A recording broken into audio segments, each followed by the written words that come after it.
Yeah. Yeah.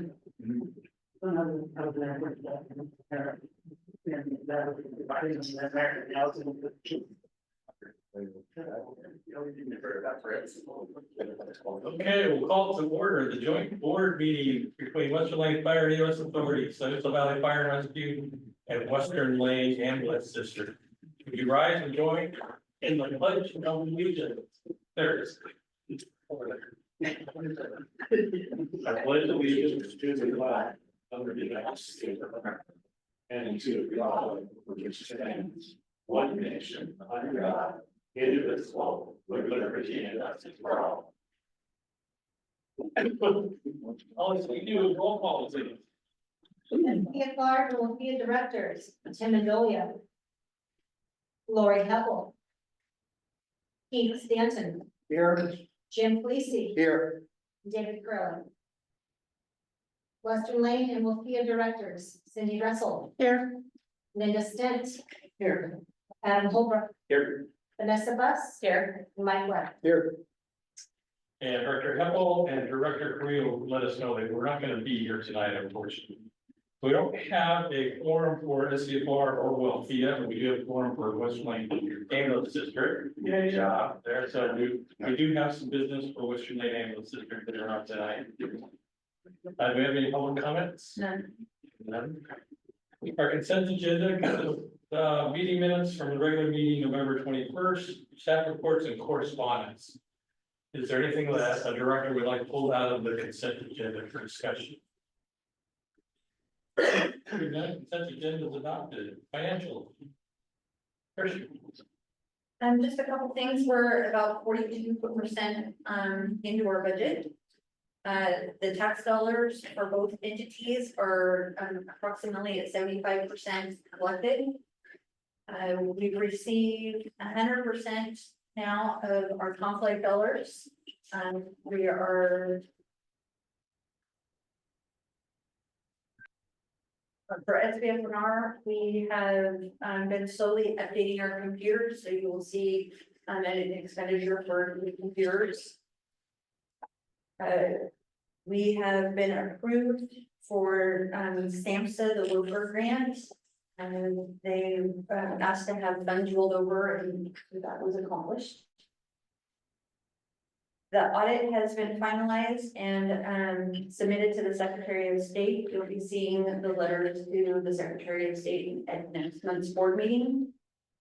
And then we've gotten our first rebate check for our credit cards back for $370. Really.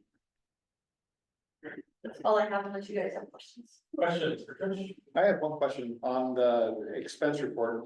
When you have the individual expenses, there was one item, and I don't find it right off the bat, but it identified. It identified a US bank loan payment as an equipment purchase or equipment debt service, and we don't have any debt that have debt service on, so I think we might want to look at how that's coded. It's a copier. That's the copier machine. So we actually have a term loan on that, on the copy, I think we lease it. so it's coded as equipment. You know what page that's on? Well, it's in the transactions, but it might be misleading because we don't have a budget line for debt service per se. It is the copier, I know that. We'll look into it. Yeah, just a point of order, it might be something worth. Yeah, changing the classification. Was it under the WLFEA list of transactions? I'm looking.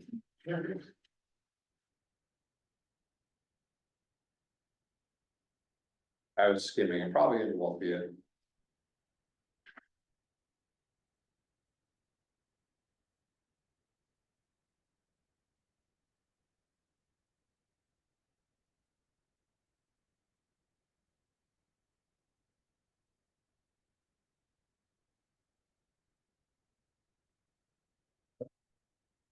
$849.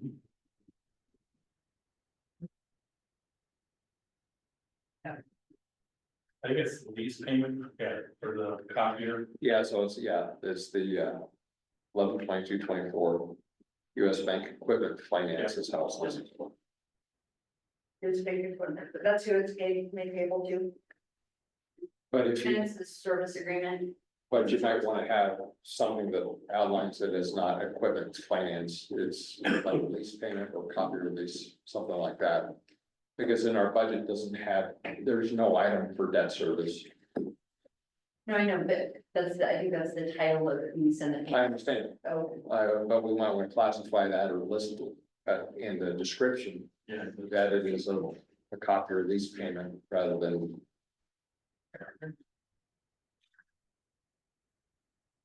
Any other comments, questions?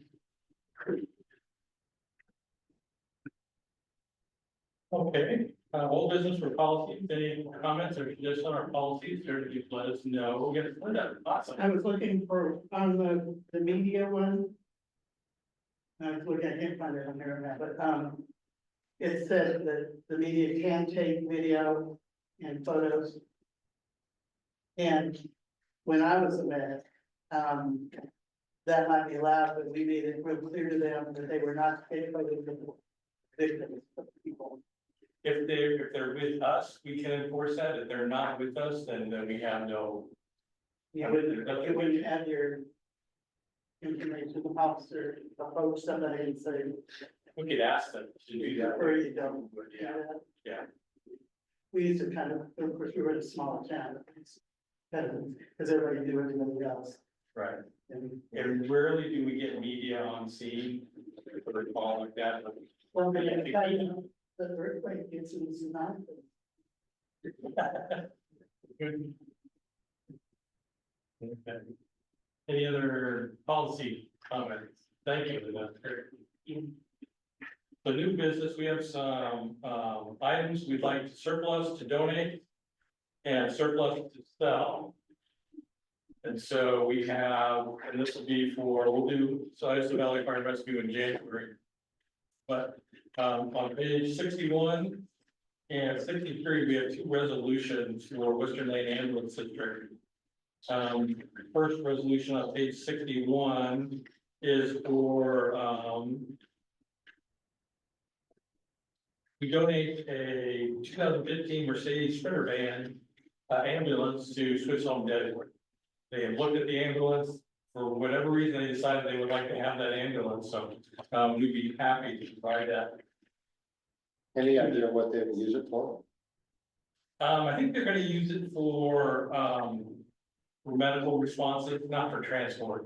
But I don't know that for a fact, I'll have to. Are they able to carry any medical supplies, just basic? Just, yeah, they do have some EMRs, I know there's a retired medic up there as well, but I don't think she practices anymore, but, Is there a QRT team up there though? we've sort of gotten away from that, I mean, it's essentially it's the fire department. And they do respond on medical calls. So on page 64, you can see it's got 300,000 miles, purchased in 2015. So are we gonna be stripping any of the stuff out of it? Oh, yeah, we'll be taking it. It'll be stripped. Does it have radio, We'll be taking that as well. sirens, all that? I know about sirens and lights. I don't think it's the lights be tough to strip off of. It'll be an emergency vehicle. It's the Swiss Home Fire Department. So, I'll make a motion to approve resolution number 2024-9. Dash Declaring, 08. zero. I want ahead of you, One step ahead. 08, declaring the ambulance surplus. Okay, there's been a motion, is there a second? Second by Linda Stent, okay, and that also includes, 5 vacuum splints and 5 med packs as well. Is that okay for your motion? Yeah, your second. Okay, any questions on that? Yes, I have a question here. Go I'm ahead. just wondering how many fire and ambulance vehicles do we have in reserve to deal with unexpected accidents or candle failures, things like that? We have quite a few members there. I don't have that list. I can certainly give you that list. This is a vehicle we're not using anymore. And it's either gonna be surplus to donate or surplus to sell. So if one of the currently in use ambulances goes down for whatever reason, there's already another ambulance available. Yes, we have ambulances in reserve, yes. And same with fire, because I see that the fire truck. Yes, can also be surplus. We've got a lot of fire truck service as well, yeah. I'm just wondering then. What had been the yearly change in the number of calls? And what we're looking into the future projection? Are we, but if we have an increasing projection, are we covering that? With the equipment we have now in our plan to get? Yeah, you know, I don't know if you have a copy of our capital plan, but looks at a vehicle replacement for the next 10 years or so. And so we are watching that and vehicle types that we might need to change. I think most of these vehicles we're looking at are more utility vehicles and staff vehicles. And those, the ambulance and the fire was involved. I think it's a brush, yeah, a brush type 6, yeah. And we just received the one from the state and we purchased a new brush truck, so we're doing really well on brush trucks right now.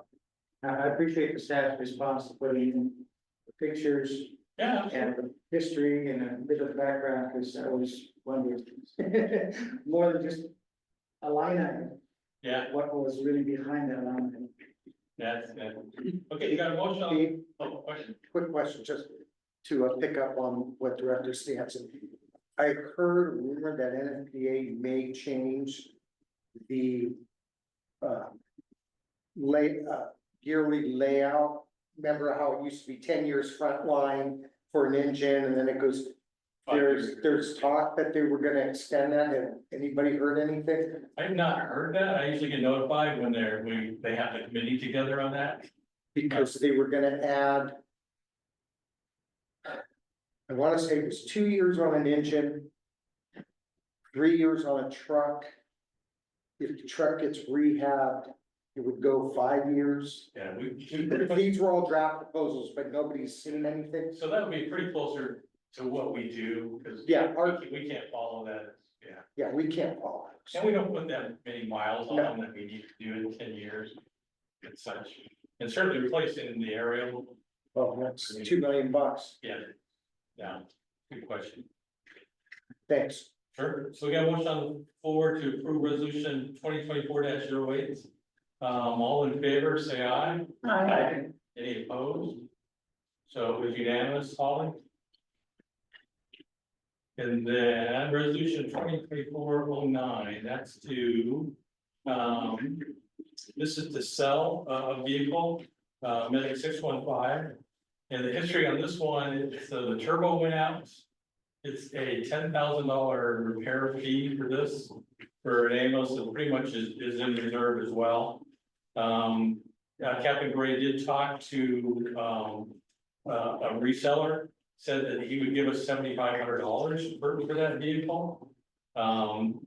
Which is a good starting price. We're gonna put that, we have an auction site that we use. And we've been really successful in getting, top dollar for apparatus. So with a minimum price of $7,500, so we're gonna get some money for that. And all he wants is the box. He doesn't want the frame or the engine. They just want the box. So it's pretty much, it's not used, it's just sitting there. In fact, I think we got it back for Eugene, but we had to tow it over there to see. And we put a lot of money into this. We thought the turbo was under warranty because we just replaced everything a year or 2 years ago. And we said, no, it's not. We're past the warranty. So we need a motion to approve that. If you'd like to sell So I will make a motion to approve resolution number 2024-9, declaring a vehicle surplus and also authorizing the disposal of such vehicle. it. Motion by Director Buss, second by Director Schmidt. Any discussion? Questions? Okay, all in favor, say aye. Aye. Any opposed? Again, unanimous. And I think that's.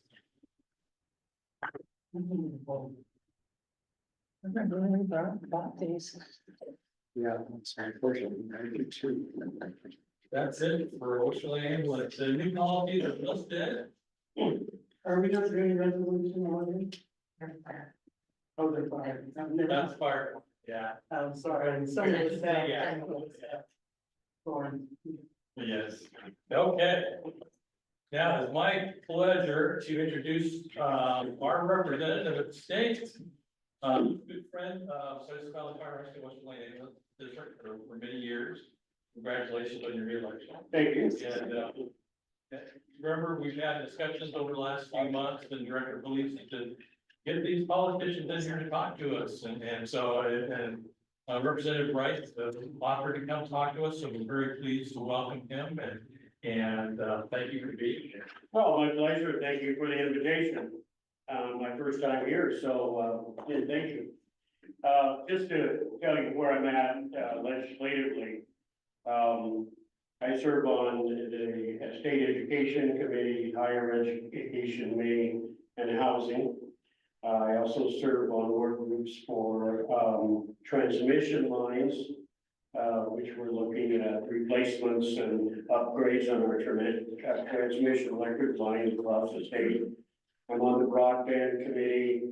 I'm on the rail committee representing our railroad line that comes from Goose Bay to Eugene. And I'm also on the literacy committee for the governor to establish new standards for teacher prep schools in the state that deal with literacy K-5. So those are things I'm working on right now. I took a look at your questions. Thank you for giving them to me. Since I'm not on any of the committees that deal with anything, basically, that you guys do, I submitted them to the state fire marshal, and he has not gotten back to me on 1 and 2. So as soon as I get that, I guess he's on vacation for a while. As far as number 3 is concerned, concerning the operational changes that are needed in Oregon, we just had a special session, which I'm sure you knew about, that basically dealt with wildfires. And we came up and approved $200 million to pay for the people that were on the fire lines and all the equipment and materials that were needed. I realize that I'm preaching to the choir when I talk about this, but we have a severe problem here in Oregon in dealing with the federal government in management or the mismanagement thereof of their resources, of the timber resources. And I know in talking to the governor, who I had the pleasure of having dinner with last week, we chatted with her a little bit about this, and she recognizes the problem, and that we're going to have a very lengthy conversation with the Federal Forest Service. And so see if we can get their head out of their ass so they can maintain the forest like they're supposed to. Because it's affecting not only the federal forest, but it's affecting the private and the state forest. The other aspect has to do with the leader of our forestry department. I am not enamored with him. There has been requests for his resignation.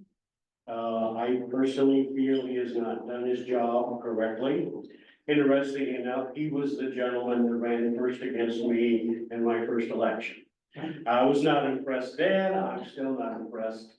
And hopefully, within the next few months, he may be stepping down, and maybe we can get somebody in there that really cares about our forests and the people who are firefighters, EMTs in our various districts. So that's my update on that. Presently, almost all of my bills are either deal with education or housing, because of course those are the committees that I'm in. I've also been asked, hopefully, and I'm knocking on wood right now, to be on the education ways and means committee, which I can start taking a look at funding for schools in Oregon. So that's going to be a biggie. But as we all know, money doesn't solve all the problems. In fact, sometimes it gets in the way of something. So we have to do a better job of public education. I love our teachers, I love our principals, and our superintendents, and our school boards, but we're not doing as good a job as we can do. And some of that is not their fault. So hopefully we'll get some things going that we can help in the classrooms I think that, the problem tends to come from those of us sitting in the legislature who think we have all the answers. And instead of coming down to groups like this and saying, how you feel about things, what do you need, and how can we support you? Let's just say some people think they have all the answers and they pass bills and legislations that don't help us. And don't, in fact, give the public any way. So that's about what I can report on this at this time. I'm totally supporting what you guys are doing. The other thing is that now, between now and January 17th, we have the opportunity for you to apply for funding for whatever you're needing. And I have the ability to turn that in as a request, a funding request. And sometimes we get it, sometimes we don't, but we don't ask, we sure won't get it. So I encourage you to put together whatever you feel like you need for this organization, and I'd be well prepared and willing to submit it to the state and see what we can do. Is there a cap on it, and can it be, is it a one-time, or is it a occupation fund like I wrote? Well, let me tell you this, the governor at this point, her priorities are housing, education, and healthcare, which deals with, you know, our population that seems to be wandering around our streets, without much direction or much help. But obviously, she is very concerned about the wildfires that have occurred and making sure that our local districts are prepared and have the resources they need should something happens to help and supply those interests. And that's why the way I drafted these questions for you. I read what the state approved, and that's to pay bills. Yes, That's not buying an insurance policy. No. The state needs to be doing. So they would rather. And I'm not casting stones on any of your fellow assembly people and state senators. But I came from California. I did 35 years in the fire service down there. So I have a real good understanding about where funding really truly needs to go. This state is a good 20-25 years behind California when it comes to urban wildland interface, CAL FIRE. That state has regionalized emergency services. And that's truly what Oregon should be doing. Because if you look at Oregon as geographic, it's a box to a rectangle. You could have a western zone, central zone, and an eastern zone. And within each one of those three zones, there are various needs for emergency services. Granted, the central zone, we all know, from Medford all the way up to Portland is what? It's pretty much municipal. Yeah, they do have urban wildland, intermix, interface, whatever you want to call it. Then you look at the coast, we're kind of our lone rangers out here. yeah, Okay, so there is really nothing for us accessibility wise in the event that something really big will happen someday. We know it's gonna happen. Who knows when? But we're landlocked. We're on our own. And they say 72 hours, I say 2 weeks. Cause you look at 101, that's the only way from north and south, and then 126.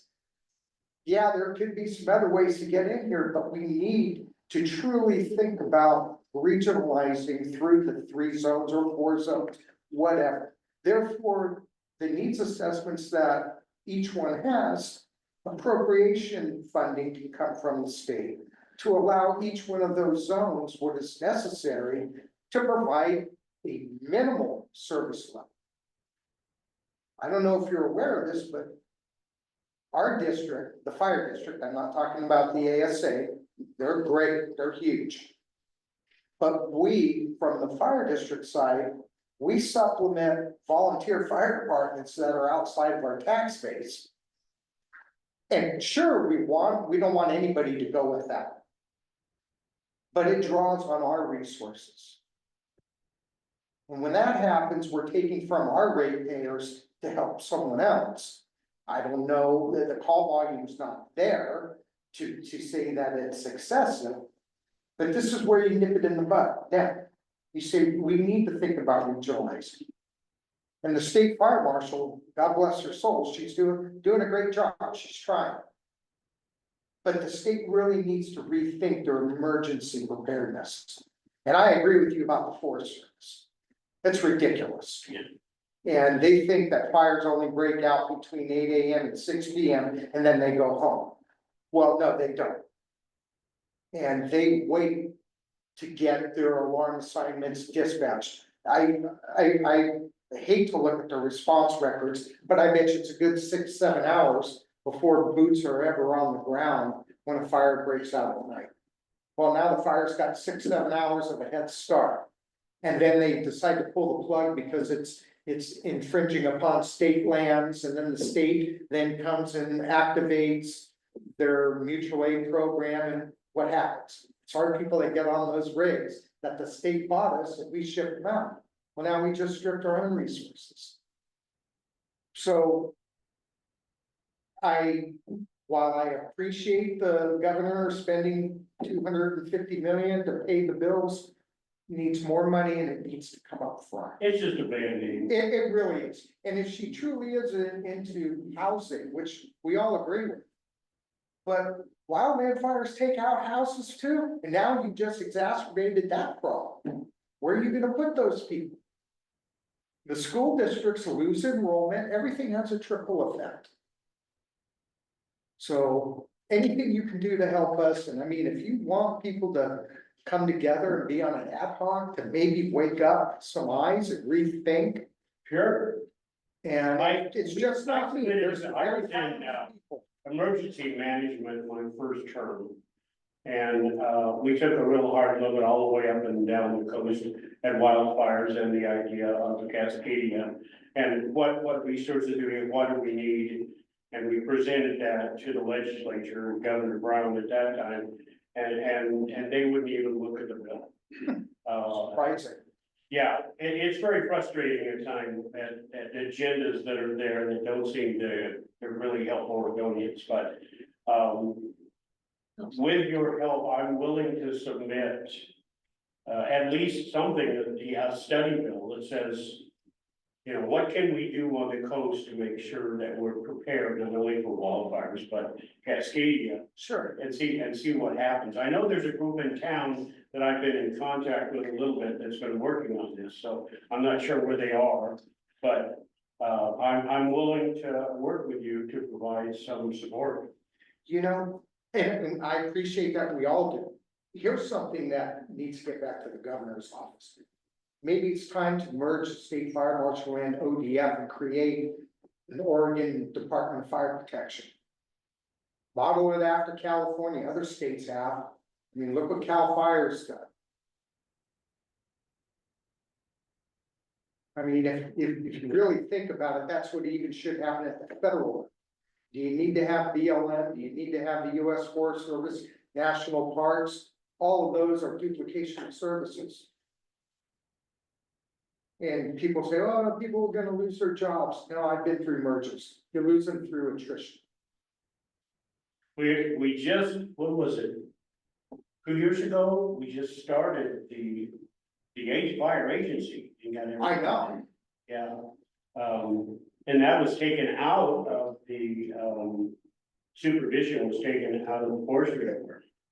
But, you know, if it isn't working, we can always do something else.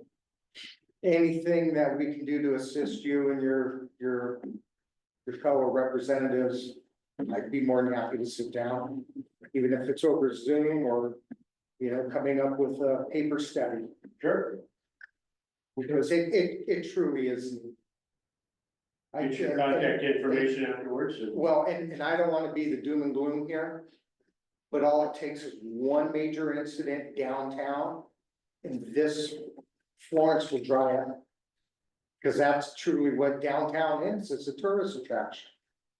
So we have to have the necessary insurance up front to maintain that. I agree. Thank you. Bet.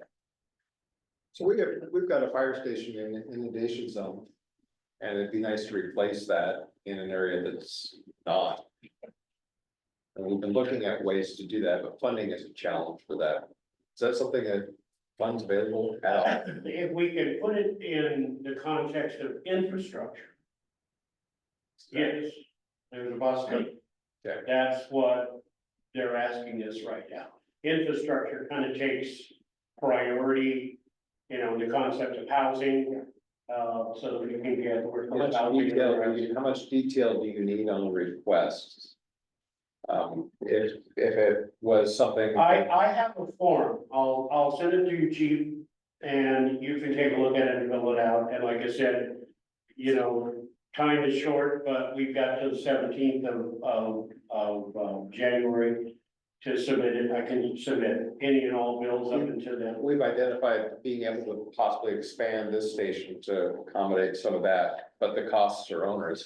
So we want to look at how can we do that and make some things work better for the community. Sure, I mean, like I said, That'd be great. we just need to ask, Yeah. and then we'll see what happens from there. Yeah. Coos Bay asked me for a form for $28 million to build a library, and I basically said good luck. But, I understand the need for those kinds of things, but right now we need housing, and North Bend's got a great library, and people can go over there if they need to, so. I think we have to prioritize what's important. I suggest that before you leave here tonight, you see where our staff has to sleep. Yeah. People stay here 24 hours. I want you to see where they're sleeping and what conditions they're sleeping in. Yeah, Because we're trying to we put were it talking together. about that earlier. The rail system, you brought that up. Coos Bay's getting a new terminal apparently. Well, it's all part of their intermodal port aspects as far as it deals with the container shipping. And that's what that's all about. So a container, ships with containers on it would then come in, be downloaded on trains, taken to Eugene, and then that meets with Southern Pacific and some of the others and goes throughout the Pacific Northwest.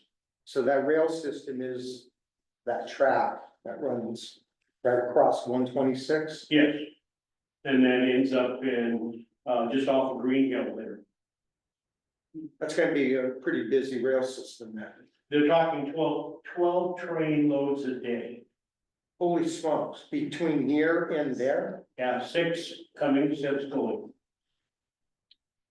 and that's general commerce coming in from other countries. Yeah,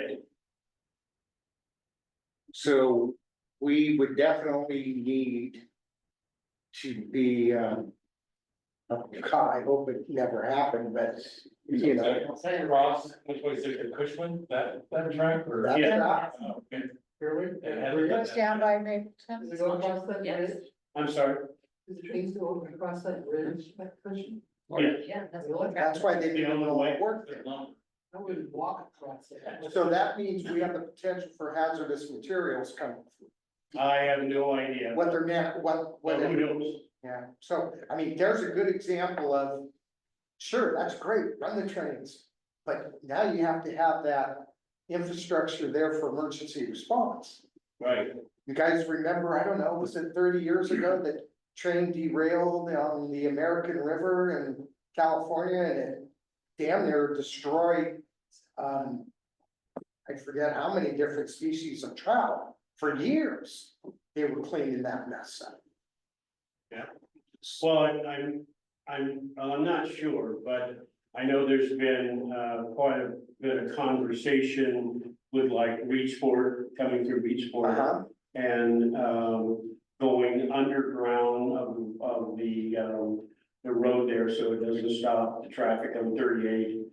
And, I don't know if there's been discussions, by the port here in, Florence with the bridge, but I can sure ask.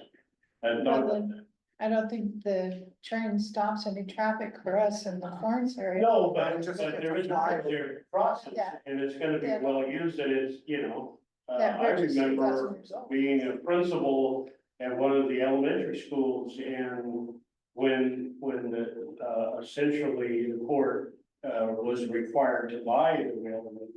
And shoot, that was what, late eighties, early nineties?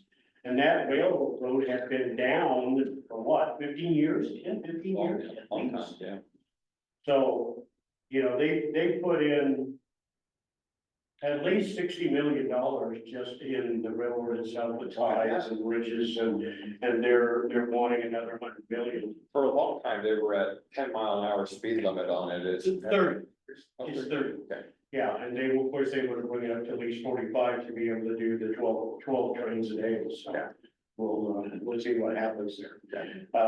Federal government's gotta come through with something like $4.5 billion to complete the port, do what's necessary, so. We'll see. But it's one of the only deep port accesses between Seattle and. San Francisco. Yeah, yeah. So it can be a real, I mean, we've all driven down the Reach Port and through Coos Bay, and there's still, you know, I think Coos Bay is finally realized that, to ask the state of Oregon for much, is not necessarily gonna happen. If you're gonna do it, you gotta do it yourself. So they revitalized some of their communities, and I really respect that and what they're doing. And Reachport's starting to come out of it too, but you know, it's been what, since 1989, 1988, somewhere where the spotted owl stopped everything. When did IP close the lumber mill there? Yeah. Spot. So, but, you know, it'll bring in initially 6,000 jobs, and right now, there's not much housing for that. Right. And probably 2,000 jobs when they're done will be permanent. And so it's something that will revitalize the area, and the offshoots, you know, once you get a catalyst for something, be surprised what happens there, so. So the rail yard right outside Reedsport, what's that, Gardner?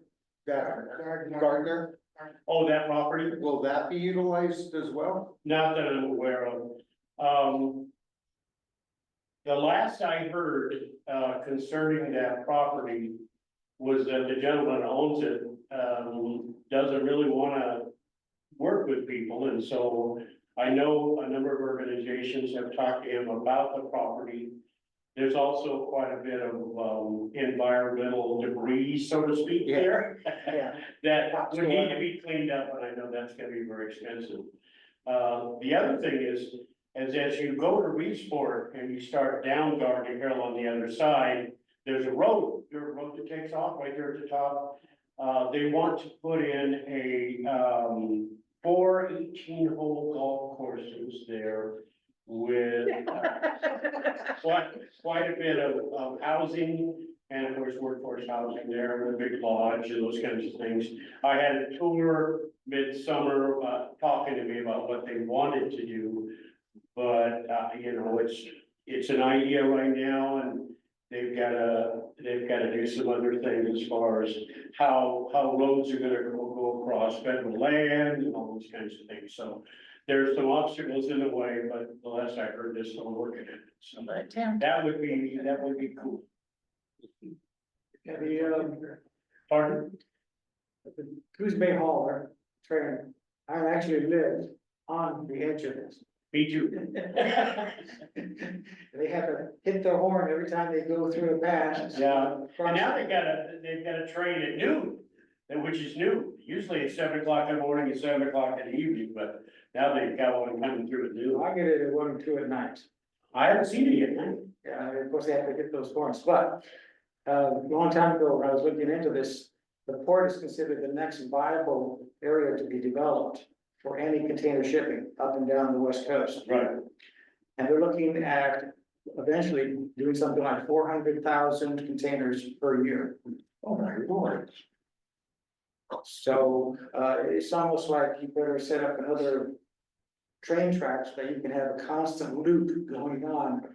Because that's quite a number to be all done by train to reach Eugene and the whole network. There's no, Northwest. no tracks that go south towards. The track only comes to Eugene from Coos Bay. Right, it's connected to the Southern Pacific, but yes. Ah, wow. It's right there at that, and you know where, Green Hill Road is. Okay, that little store that's there, well, you go over the train tracks, which are right there, and it's just, that's where they unload. At least that's where they unload the logs. Yeah. With the container shipping, they put it someplace else. Right, that's it. So is, And it is just before Oakview. so who runs the rail system now? Is it gonna stay the same, Port, the port? And the train that I've seen go by, it's blue, and I think it says Coos Bay. right, Right, so Coos it's, Bay, it's yeah. still gonna be them that operates it? the port, yes. Gotcha. Wow, so when it crosses 126. And it goes parallel to 126, does it go around Mapleton? Into Eugene, cause I don't remember seeing any crossing of the train going across one.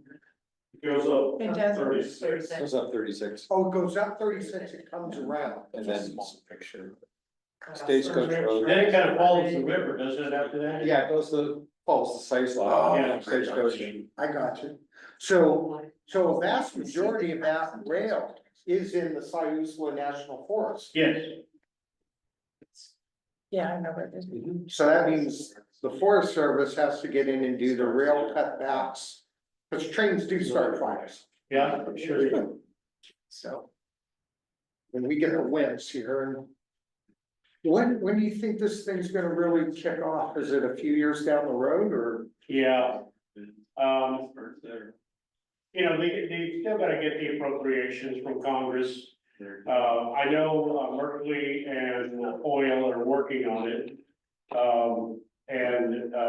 It was approved at one time, but the funding wasn't approved, so it didn't move forward, so they're going back and trying to get the funding involved, which like I said is about $4.5 billion. Interesting. To create support, so we'll see. So who's gonna be responding when it derails? Because the Coos Bay Rail, basically, the original people were running it down, and then they gave 24-hour notice to the businesses that they were gonna shut it down. And that is when the port came in to purchase. So they had a rundown facility essentially. They were slowly improving it. But that's, you know, really almost having to redo all the tracks. Now, there's gonna be derailings, there's gonna be fires, who's gonna be responding to those? Are we gonna be doing that? Are we prepared to do that? We're all hazards. Well, We're not at this time, we're not, we would have to be. Well, just a suggestion, and I can give you the contact information. But maybe the director of the port, who seems to be a very nice lady. She went to the same high school, I did, Mighty Crow High School, so we have something in common, but a few years after I did. She needs to be invited to come down, have a little chat with you guys. Absolutely. I'd be happy to contact her and, give her your contact information, and maybe she can come down and have a chat with you. That'd be the easiest way to do that. just a little bit of history. Southern Pacific, I don't know what it's called now in California, they have a fire train that actually goes from Roseville all the way up to protect the I-80 Interstate 5 system. It's massive. It is massive. I think they haul 100,000 gallons of water and foam, and they've got probably a couple of dozen people on board this thing, and they protect their rail system. I mean, it is huge, and because they have to protect all the trestles and make sure, and so when they get a fire, they automatically launch this beast from Roseville, and it makes its trip up north, and Yeah, but how far is the fire gone then by the oh time? no, they're on top of it. Because they get an immediate dispatch, when it's near their, what they call their threat zone. The rail system doesn't mess around, they launch that thing. Well, how far north is it now? I believe it goes all the way up to. Not far out of Wairika. Yeah, it makes its way all the way through, I'm just thinking of how fast a train moves and how. long it's it takes pretty to get fast. there. And it's just not a single engine that hauls, It's got two up front, I think one in the back. For sure. They moved this thing quick. You go on YouTube, you just type in the fire train and see this humongous thing and, it gets called, CAL FIRE calls it quite often. Because they know that they have to, when it goes up near Reading. Remember when Interstate 5 burned over a couple of years ago and they shut Interstate 5 down? Yeah, a train came in and saved, I don't know how many of those trestles. Is there a Southern California version of that? In Southern California? I think it's only northern. I think it's only launches out of Roseville. But I That's mean, what in Sacramento, so I'm aware of it. yeah, I mean, I think it can go south if it's needed, but they, did it for the most likelihood of a scenario where resources were gonna be limited. Cause they know if they lose those trestles, that's billions of dollars of commerce that can't make its way in and out. So I mean, there's history there of what they do. And I think that they also have a hazmat train that rolls with it. So they're able to throw down absorballs or barrier damming, whatever. So they can protect the environment as well. But yeah, I think that's great. I'm glad to see that they're, looking to do that. So that explains why Coos Bay's been doing all of that waterfront river area redevelopment. In anticipation, yeah. Yeah, smart. Yeah, well, they're getting ready, you've got, 400 homes that are going to go in here relatively soon. So, they'll have housing for their workers, hopefully, so Yeah. at least sometimes. But like if the golf course goes in, I mean, that really helps us here.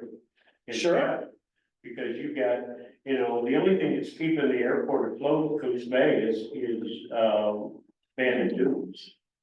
I mean, you've got major, 6 or 7 jets that fly in daily to go down and golf, and they have the same type of facility in Reedsport, which is just 20 miles north, instead of going abandoned. Or you think about, I'm sure that, when I was at Sea Lion Caves working, I always felt like, Sea Lion Caves wasn't the destination. I used to be the manager there. And because the destination was the coast. And so it was our job as a business then to say, what's north, thank you for coming to Sea Lion Caves, what's south? These are the things to stop and see when you go south, or these are the things you stop and see north. Well, we have 2 great golf courses here. And within 20 miles of Reedsport, where there could be a golf facility, and then it could be the trifecta of golf courses here, and could really bring in some transportation along with it, who knows what it could do for the airport. So, but the catalyst is always something to have. That's it. When there is no road, a different type of firefighting is required. Never seen anything like it before. This is the Union Pacific Fire Train. You will rarely see this train. That is, unless you're in the right place at the right time. I think I was the only one that got the particular shot that started going viral there for a while. This is Dan Ryan, also known as Adventure Dan. I was What's that? nicknamed by my sister-in-law, Christy. He uses Facebook Live to show evacuated people what their homes look like after fires pass. Hey guys, I'm heading back up to the building. No, I think it But runs the main fire rail. train as it passes. Now, I mean, you get the Mapleton, and then there's a bypass there. By sheer luck, Dan was able to catch a ride on the fire No, train. I as it passed know by little a that there was a road. separate set It's of tracks. something new. It's and just something that we small don't get to bypass. see very often. Union Pacific's been fighting fires with trains for more than 150 years. Steam Yeah, trains those- were some of the first to help And organize to fire build response in another communities set and of settlements tracks near the while railroad. Silkus, So Bowie. the idea is to go I in, mean, you the build area it is up. wet so that flying embers get extinguished. Today, fire trains work in remote areas, spraying 200 to 500 gallons of water per minute. That water creates a lot of humidity that helps keep the fire risk down. The railroad can act like Is sort this of a fire California? break, Yeah. keeping those tracks and the railroad property wet Watching helps it, limit the there's spread of couple remote other fires, streets out. keeps cargo trains moving. Every little boy's fantasy, you know, I'm riding a train and at the same time I'm using the apparatus to help fight the fire. A good road can lead you to and away from a fire. This is Campbell Creek Road. But it's good to know that fire crews are on track when there is no road to travel. In Shasta County, John Bartell, ABC 10 News.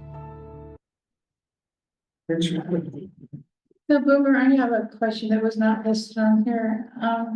I just want to know what your education is on, what your understanding of what the special districts of Oregon are and what they do for the state.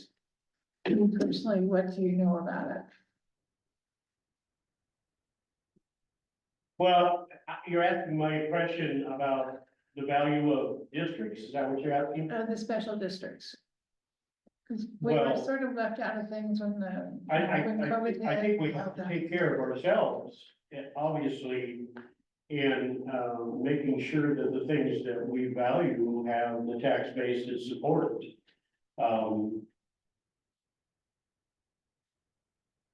I'm concerned about what's coming, I should say this. I'm concerned about what's possibly coming.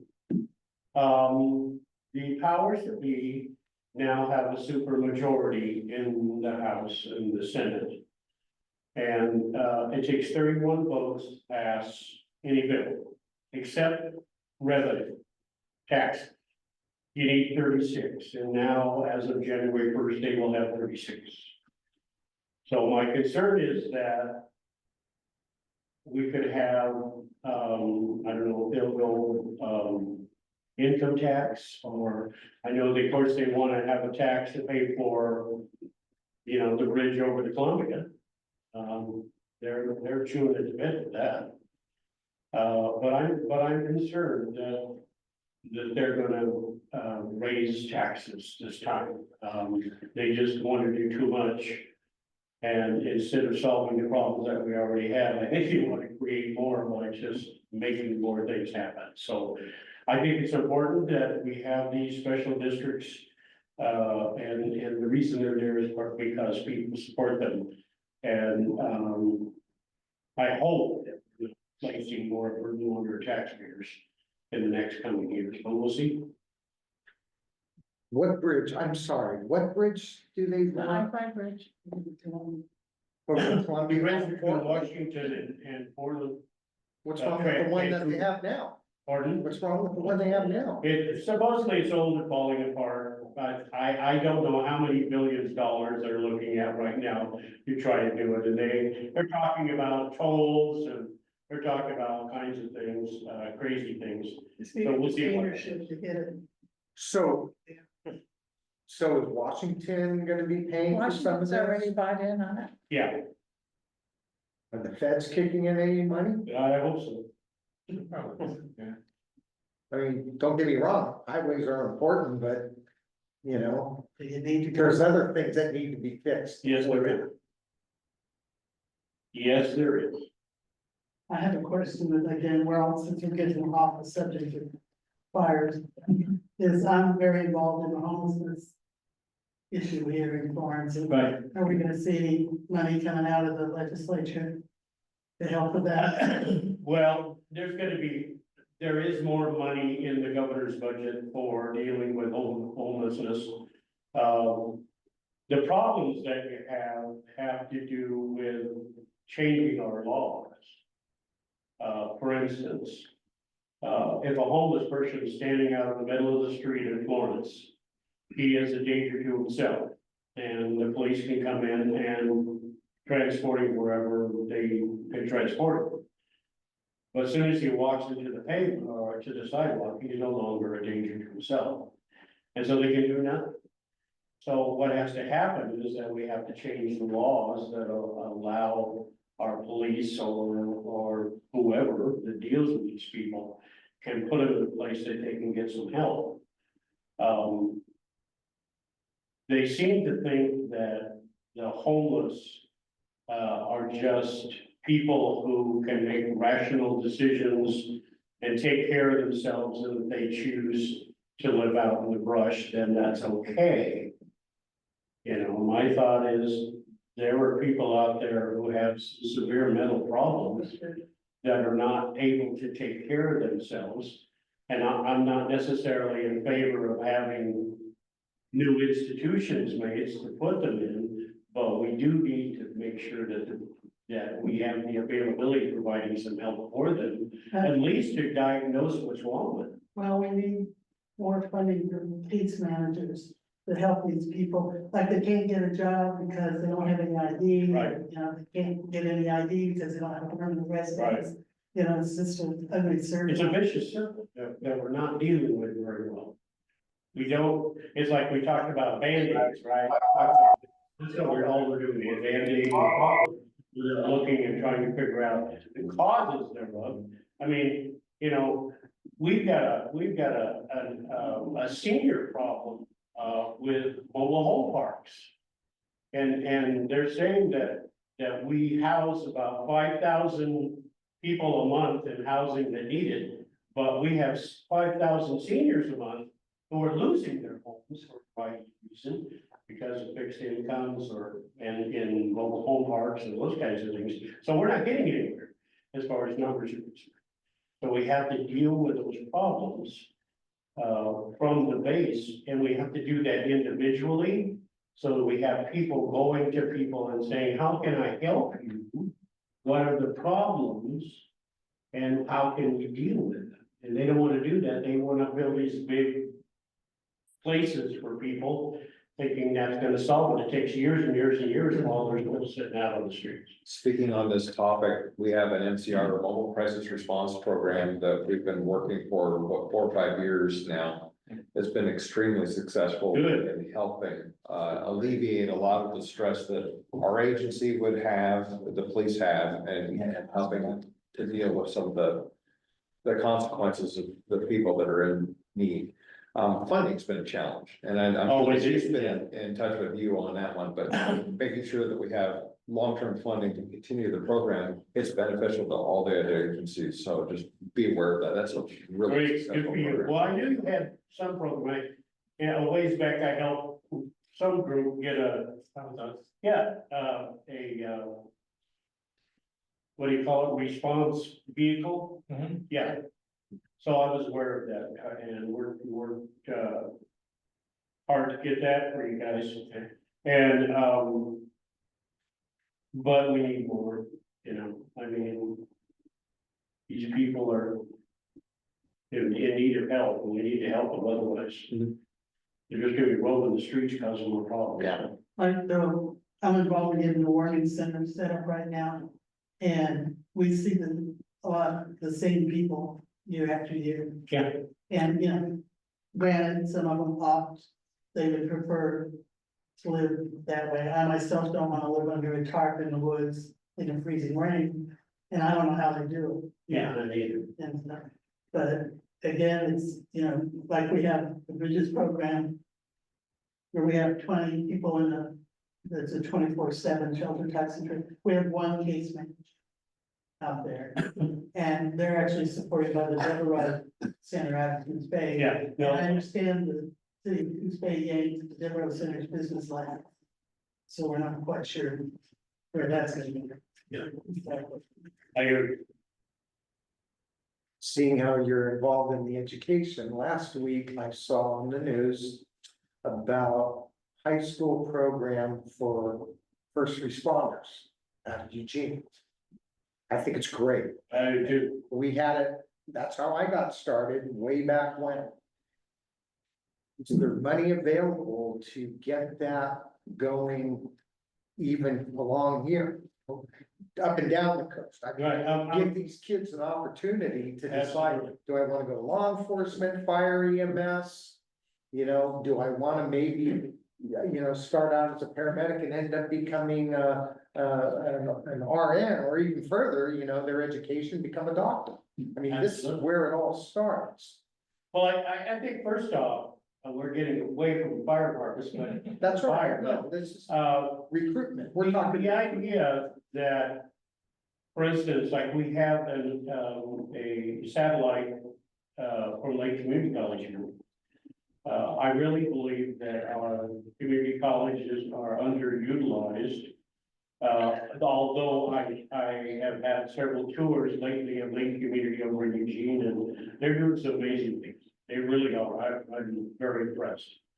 But in what you're talking about, I attended a webinar Tuesday.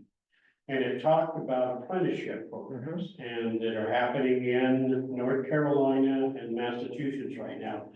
And they work them out of the CTE centers, that kids doing robotics and computer and all that kind of thing.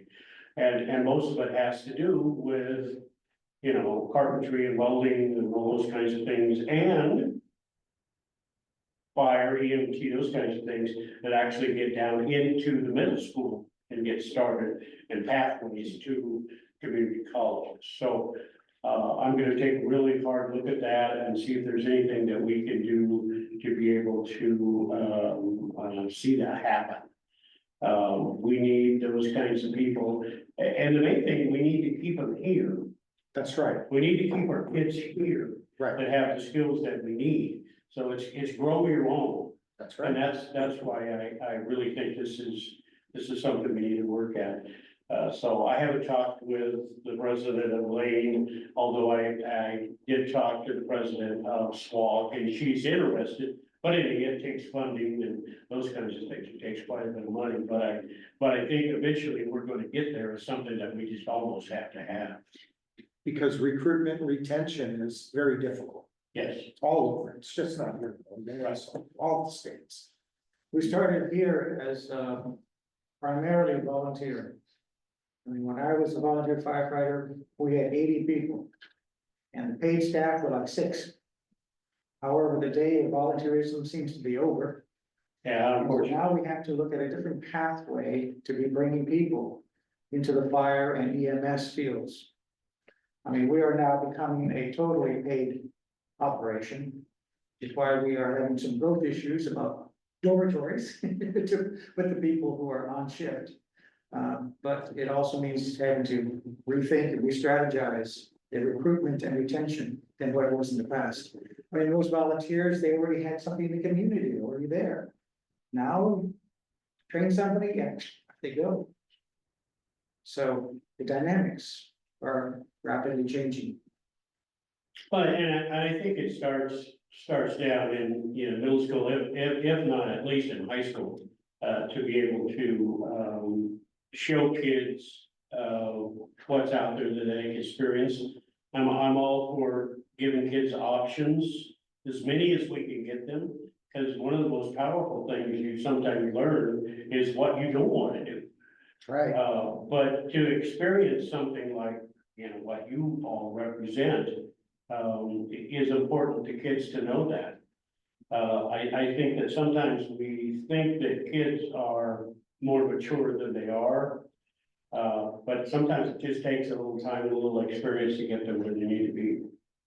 I mean, I was shocked when I even found out, I mean, I remember many years back in high school, we had metal shop, wood shop, auto shop. Now I guess all that's gone. Well, high school here does a really good job. They have welding, they have auto shop. Oh, they do here? Yeah, they Oh, do. great. Yeah. But we need more of those kinds of things. I have a bill going through right now that gives a half credit for kids learning robotics and those CTE programs. Because they're doing it on their own after school and all those kinds of things, and they're very, very interested in that, and it seems reasonable that we should give them a little credit toward graduation. Because the ones programs I've seen are pretty phenomenal, and I know they do that here in high school. I can't remember what state it was.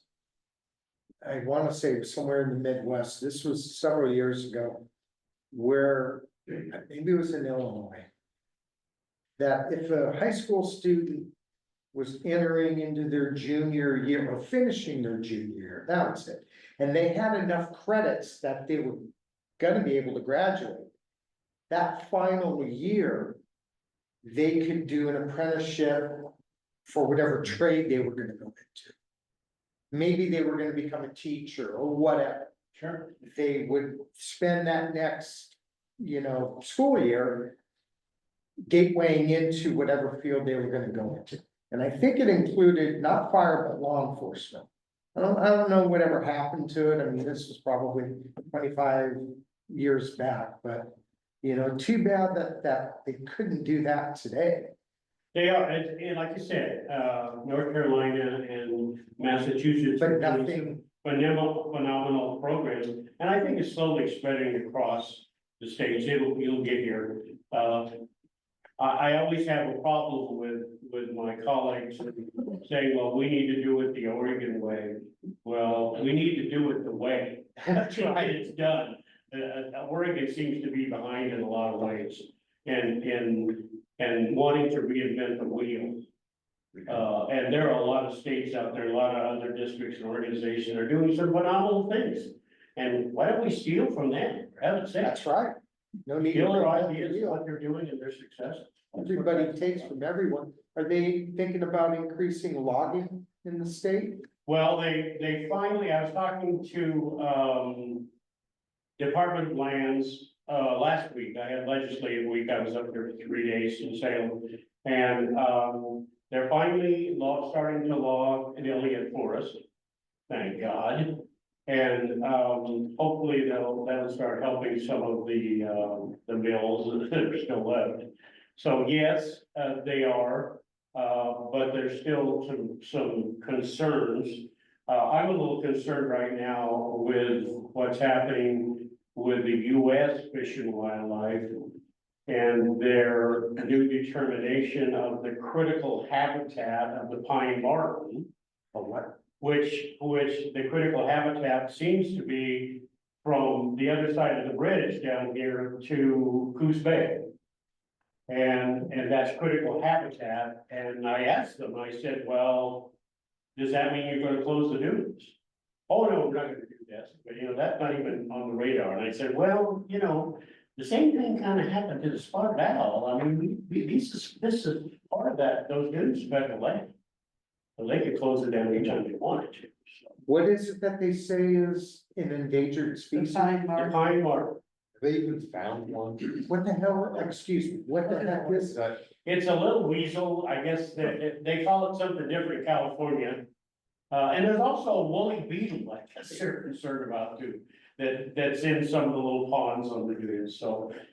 It seems to me they're looking for a solution to a problem that hasn't presented itself. Yeah. And they're getting ready to do something different, so A critter I'm that, hoping that the next administration, whether we like them or not, can help us with that, hopefully that won't happen.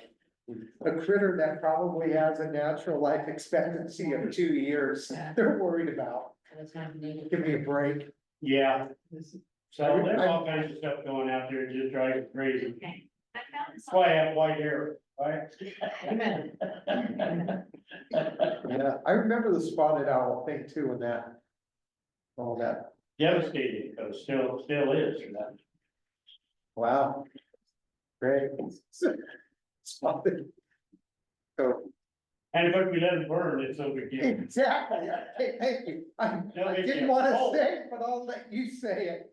And the US Forest Service, to protect the spotted owl and its habitat, in the next 5 years are going to kill 400,000 barn owls.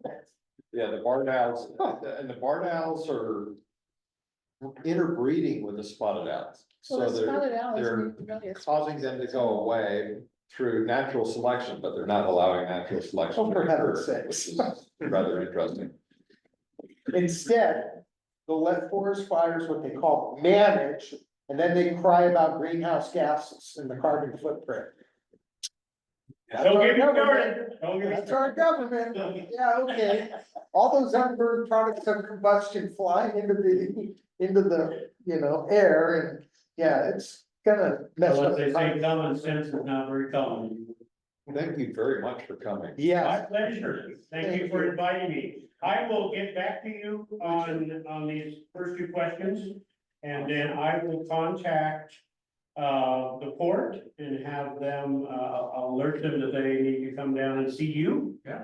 And, we'll go from there. If there's anything else, You're gonna bring the form. I'll give you the form. I'll send you the form for, Grant, is it a? yeah, grant? infrastructure. Yeah. Yeah. And then I can get that in and we'll kind of go from there. And it's very well spelled out on the form, so. I'm curious, is it just one grant per agency? Because we're WLFEA, could there technically be three? One for Yeah. the ambulance district, one for the fire district, and then one for the parent, which is WLFEA? Yeah, we'll pull it all together. Okay. Oh, yeah. Just trying to see. Just so you know, okay? The last time we did this, we turned in over, what did we turn in? I think we turned in something like $850 million as a state for various needs. And we only had about 160 million to be able to spend.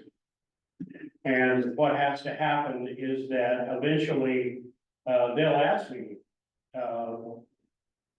give me your 3 top things that you want to recommend. And then they go through all of them and they try to call people and try to come to some determination about, you know, what's the neediest group or the thing that we need to do. And so, and then I return it back to them, they go for that. So far, I've gotten my 3 every time. So, you know, please submit it, let me take a look at it. And, I've already been requested something like almost $60 million already for other infrastructure. But I put that in the legislative bill versus, the infrastructure. So, I mean, I think you've got a good chance. Yeah, Director Webb mentioned, Station 2 really needs it. I mean, yeah, this place, headquarters, definitely. Station 2 down where the hospital is. Yeah. Time Okay, see to, what we can do. At the last Like I said, if you conference, don't ask, you don't get. that's right. at the last conference, there's a presentation, and they said, yes, you can put in multiple, they're just a different agency.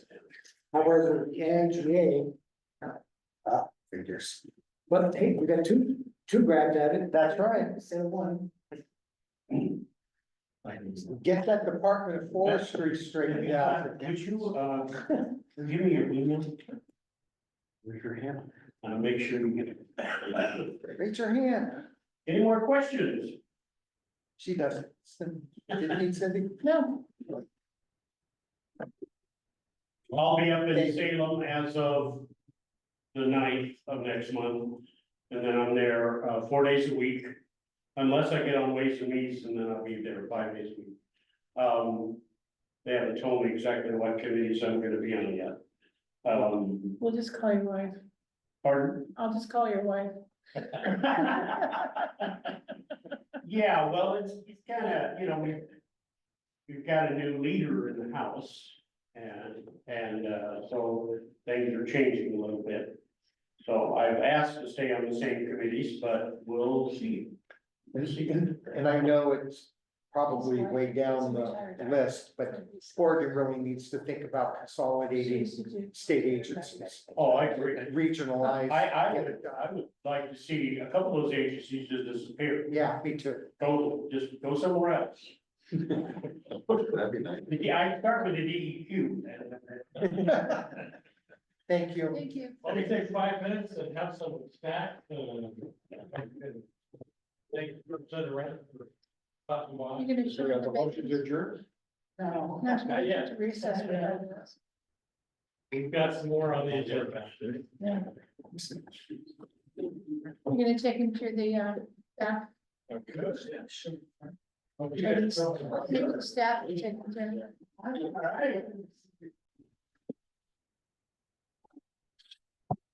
Yes, I do. Let's see if we can do any better this time. Screen.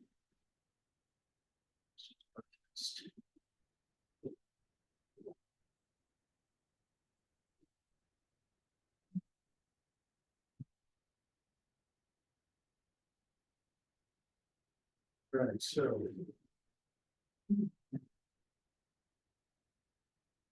Yeah. Good. We're wondering if I can get full screen on the display there. At the prior meeting, I was not able to share the following presentation. However, at the prior board meeting, there was a review of the district's fee structure as part of increasing the reimbursements for certain extra services. I found in my life that while looking at increasing the cash flow in, that the greatest fiscal benefits came from putting more of the attention on the cash flow out. I have been now to 3 conferences set by the public. Since the second, based on my experience there, I requested to be put into more basic lodging, yet continue to be put into more lavish accommodations. I would rather the funds be expended to improve the district and to avoid the need to ask taxpayers to support tax levies than for my temporary comfort at a conference. So let me use the recent conference as an example.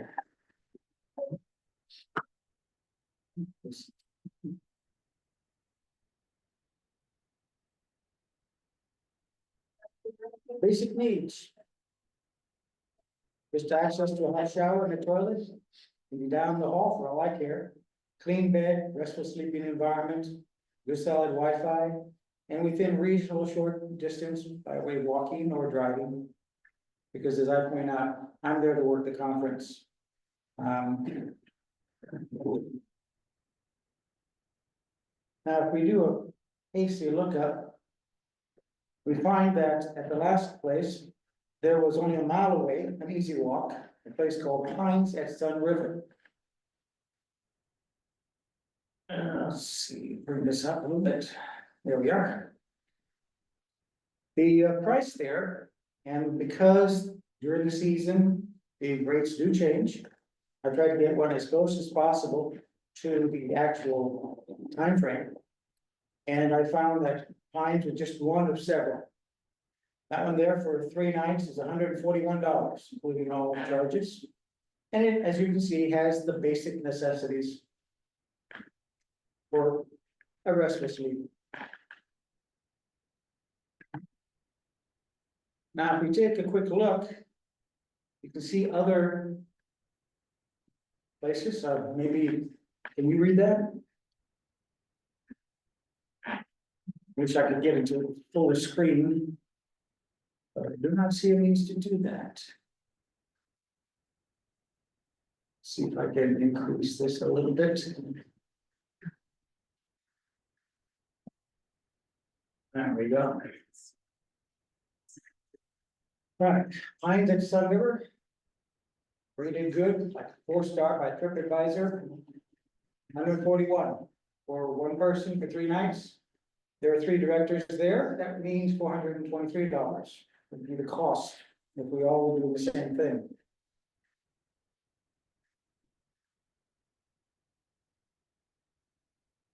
I'm going to add Sun River Resort. My cost, and I went to the desk to ask how much was actually paid. I was told it was $828. So for the 3 of us, that means nearly $2,500 or an extra $2,000 between the Pines and the resort.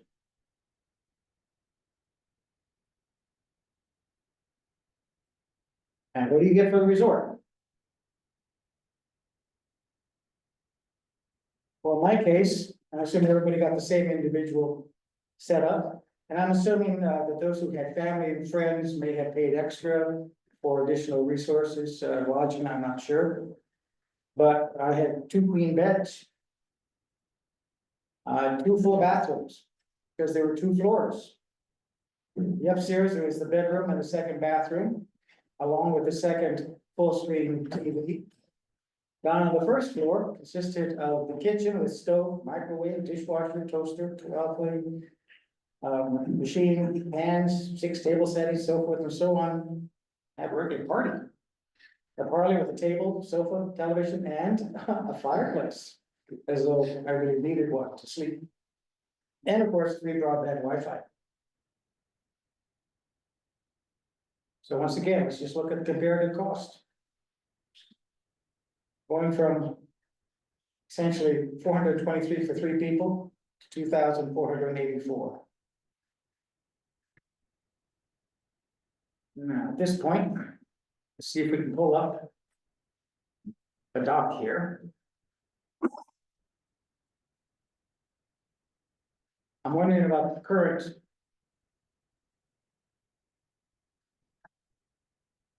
Yeah, very good.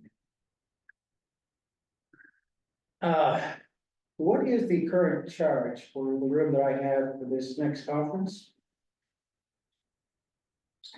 I can quote it to you off the top of my head, you have to look at the. I didn't see anything for myself, although Yeah, it's I saw a mention of $125 a night. Is that about right? 120 something with tax. Okay. So we're talking, what, 3 or 4 nights? From the 5th through the For the month. 9th. So 5th, 6th, 7th, 8th, that's 4 nights, 125. So we're talking. So we're talking, for $500 for one person. And how many, are going there? There's 5 board members and 2 staff. Staff getting the same lodging? Okay, so 7 people, $3,500. so we end up with, what was that? $3,500. $3,500.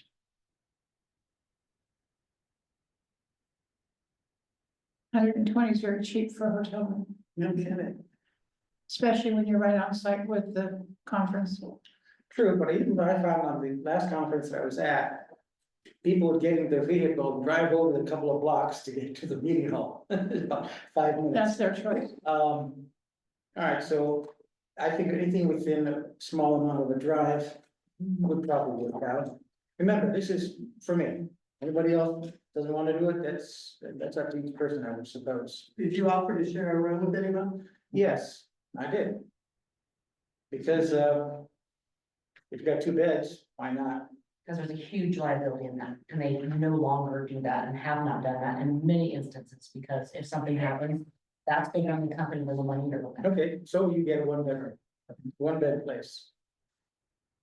All right, so. Let's hop back. To this here. And what have we got? Well. Once again, I did a quick little search. Right in the area. And here we have a Holiday Inn. By $50 a night.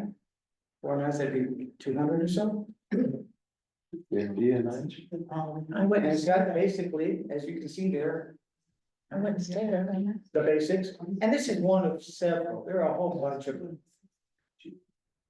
Not much of a drive, Motel 6 isn't even $50 a night. And then, where is that? That you're getting a Holiday Inn for $50? that's actually in Bend, because this is the area. It's within a short drive. You know, so, like I said, 15 miles or so, I limit it to say, and it's usually less than that. I think these are like 2 or 3 miles away, so we're talking about a 5-minute drive. Here you can see that, that same place is $40 a night. It's being offered.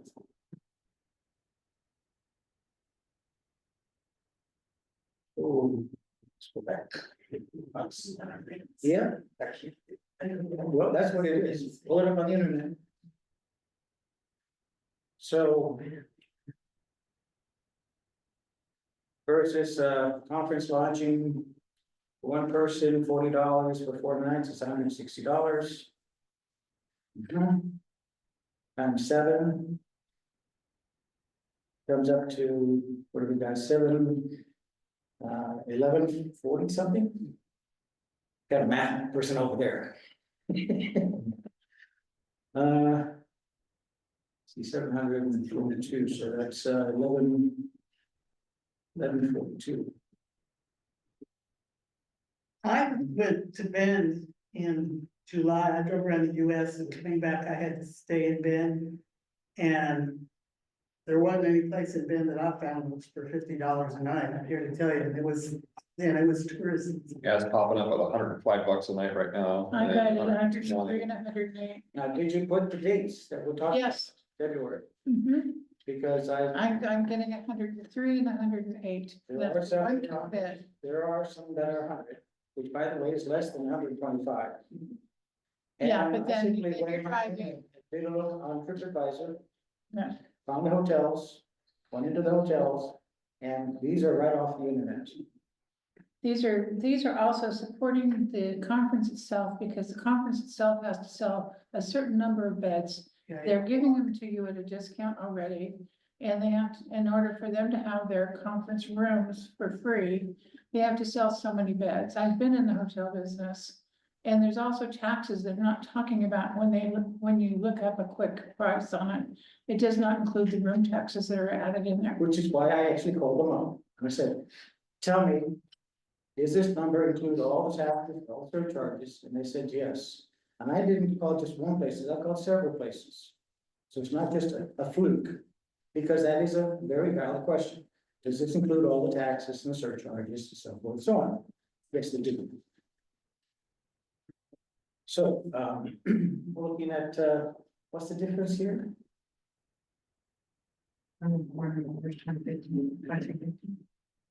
So out of respect of time for all of us, can you just, what is your proposal with this conversation? What is your- It's 7:30 at night, and so what's the bottom of this conversation? I guess I would like to know.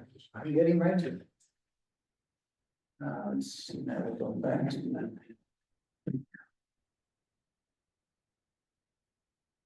Now, one solution to that, I just throw in here. I was just to create an account of just for me. Put the money in that you can be spending for others. I can do my own, find lodging, and I can then make the rest available. For something that benefits the district, and that would be. Here, get equipment consumables to improve the district services, pay for repairs, like getting the district car safe to drive at night, because that's what is dangerous at night. Lights don't work, and this right now doesn't light up. Pay for basic websites, these are going to be expensive, find something lawful. I would probably go ahead and say, hey. Firemen and EMTs, give me a list of your priorities and what the prices are, and do it that way. So. This would be a possibility, because during the ride along that I went on. There was an automobile accident where the driver did not navigate a corner that was wet, went into the ditch. And it was a very lengthy extrication. One of the things that I observed was that a portable generator was set up. Extension cord was run down into that ditch. And a corded sawzall was used. And used, and used, and they had a lot of problems with that. They were using other equipment as well. And I'm thinking, why are you setting all this stuff up? Why don't you have the battery operated one? What would be the cost? Right here, we have one. Oh, there could be several, but I just grabbed this one here, $99. Keep in mind, talking about the cost savings being applied to something more like this. Of course, you need to throw in a battery.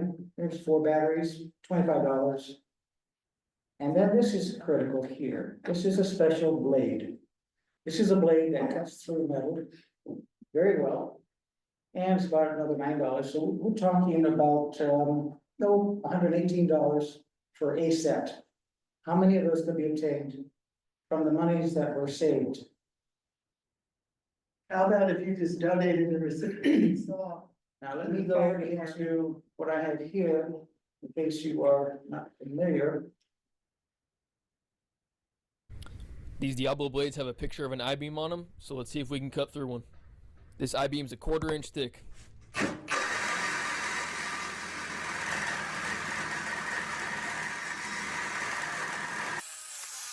This is a special blade. Let's say it costs $9.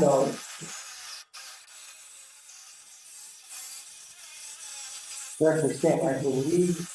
We've got an equipment replacement program coming up through Falcon Road. Ended up We taking are- 2 minutes and 30 seconds to get through the cut.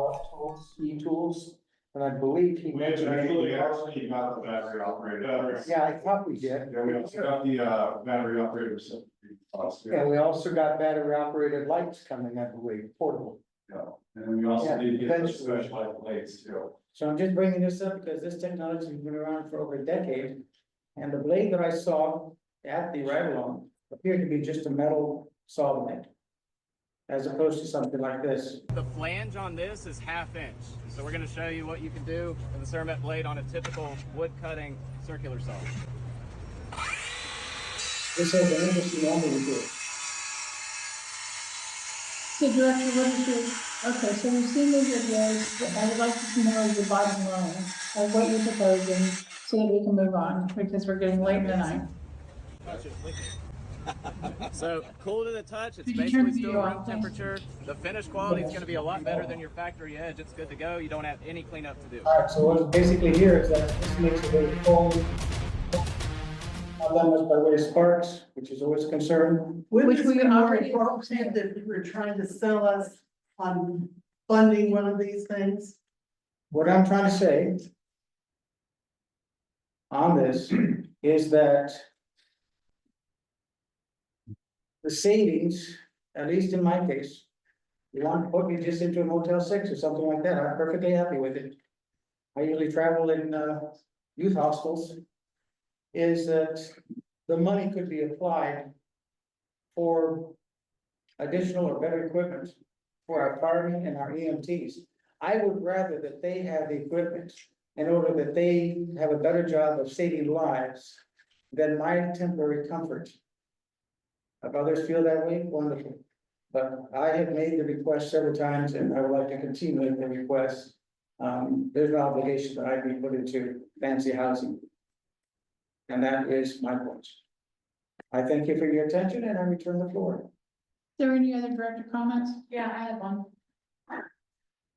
I recently got a hire on a Peace Health, and it was a last minute turnaround for my BLS training. And reached out to Trish and the team, and they had a full house. I think I got booked on January 9th. And Dawn was willing to get me into a class he was doing for the hospital here in town. It's a huge class. Did a fantastic job. And he was leading Jake, right? Yeah. Jack, who was going to be a new instructor. And so he started it, Jack took it over, Jim stepped in, did some work, and they did an outstanding job. And there were some very challenging people in the audience that you kind of even wanted to get your eyes out. But they handled it with grace, and they were asked question after question after question. And pretty like when you're 5 years old and you weren't listening to what the teacher was telling you, but they were kind and considerate and answered every question over and over again and did an outstanding job. So she was very Thank you, Vanessa. Thanks for coming. great job. That's coming from somebody who used to teach it. And he said he like, he just gets nervous. I'm like, you did great up there. I know, I was worried about Jack, Jack's, You did great. yeah, it was his like second time, so he You did did a great great. job. And he just addressed the. I'm sorry, I couldn't hear, but what was the class? This is Yeah, CPR. Oh, CPR. CPR for state. And it was big. It was a whole church. It was probably about 30. 30, he was the 36th person. Yeah, It was I think huge. mine's due. As a matter It was of huge. fact. Anyway, they did a good job. Thank you, Vanessa. Great job. Mine's long gone, and Carnahan taught me last night. It's been a while. Mine was expired. Any other director comments? Merry Christmas. Yeah, Merry Christmas, everybody. I move we adjourn. Our meeting, next meeting is Thursday, January 23rd. And if you're going to the SAL conference, make sure you let us know pretty quickly, or we're gonna release one. Thank you. Absolutely. And Director Stanton, if you want a different room, we absolutely can. I'd rather have the money put into equipment for them. Well, we budget for director, you know, training. You got, you're looking